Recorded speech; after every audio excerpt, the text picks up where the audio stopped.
listening to Frey. Starting right now. Here's your host Alfredo Leon.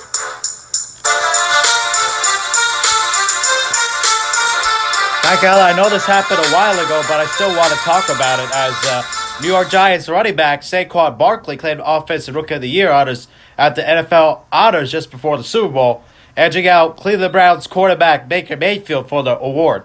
Barkley, who was the number 2 overall pick last year, lived up to all the hype that accompanied him to the Big Apple. Coming out of Penn State, he posted 1,307 yards and 11 touchdowns on the ground, added 721 yards and 4 scores through the air, and earned a Pro Bowl selection in his first year. He resurrected a Giants running game that had severely lacked explosiveness in recent years. It was one of the more exciting offensive players in the league this season, one of the most. Here are the percentages in the Offensive Rookie of the Year voting. Barkley got 26.5% of the votes. Baker Mayfield of the Cleveland Browns with 21.5% of the votes as the runner-up. And Quentin Nelson of the Indianapolis Colts with 2%. Barkley is the third running back in the last 4 years to be named Offensive Rookie of the Year, joining Alvin Kamara of the New Orleans Saints in 2017 and Todd Gurley of the St. Louis/Los Angeles Rams in 2015. Mayfield was also a top contender for the award after throwing for 3,725 yards and 27 touchdowns while helping the Browns win 7 games.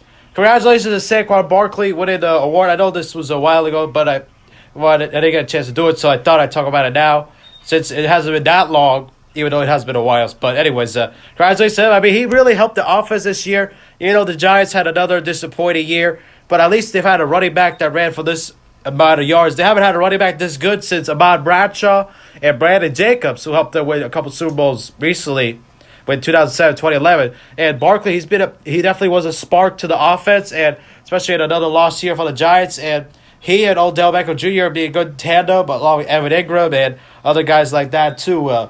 Sterling Shepard. So that the niggas know with the Giants, they just need to shore up their offensive line. And heard news Dave Gettleman said recently, to spin it forward a bit, that Eli Manning will still remain on the roster. He doesn't want him to go. And that makes sense. And also they don't want to trade Odell Beckham Jr. either. So if they keep all those guys intact, Barkley will be able to definitely be able to shine. And I feel like the Giants need to shore up the offensive line for Barkley to really shine. But despite the offensive line, he's still posting up great numbers. And he's definitely a great running back. And he's going to be a big star. And to the point where even Barry Sanders was one of the greatest running backs of all time, said he's a Hall of Famer. Pump the brakes, Barry Sanders. It's only been 1 year. But so far, he's off to a good start. So if he keeps this up for a number of years, he will be a Hall of Famer. But he's only played for a year. So pump the brakes on the Hall of Fame talk yet. But he's off to a good start. So let's see if he can keep it going. But so far, so good for Saquon Barkley. But good for him. I mean, he could have also won the Heisman in college too, so he had a great college career at Penn State. So good start for him in the NFL, and definitely the Giants need to try to improve around him. Besides, Odell and Sterling and all that other guys, there's also talk maybe who knows about Landon Collins if he'll come back. So the defense could be a little different, but as far as offense is concerned, they need to shore up the offensive line so that they don't waste the talent of Barkley and Beckham, because they really need those guys to really step up. So. And who knows about the quarterback situation with the draft coming up very soon in April.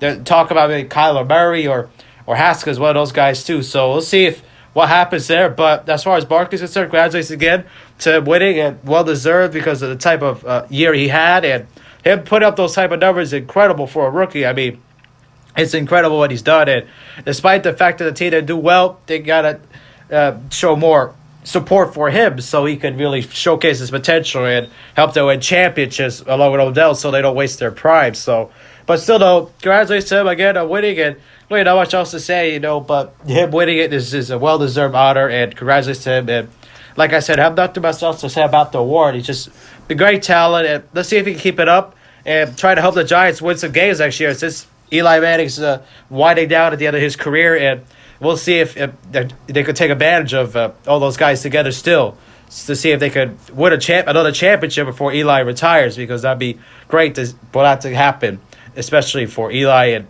Odell and all the guys, to see if they could be able to win one before their prime's over. But especially Eli, especially since they're going to need a new quarterback. See if they could take advantage of Saquon's talent. And so far, so good for Saquon himself. But the team, it's all about the team. It's not about one guy, no I team. So, but as far as Barkley's concerned, he's just a great player to follow, and he's a fantasy, a great fantasy player. So, can't take anything away from what he's done despite the team. But as long as the team improves, he'll get better too. So he just finished his rookie year, so he's going to get better, and we'll see what happens if the Giants can do something about it. So, anyways, hope you guys enjoyed. Don't forget to leave a like. If you are brand new, subscribe, and we'll see you guys in the next video. Peace.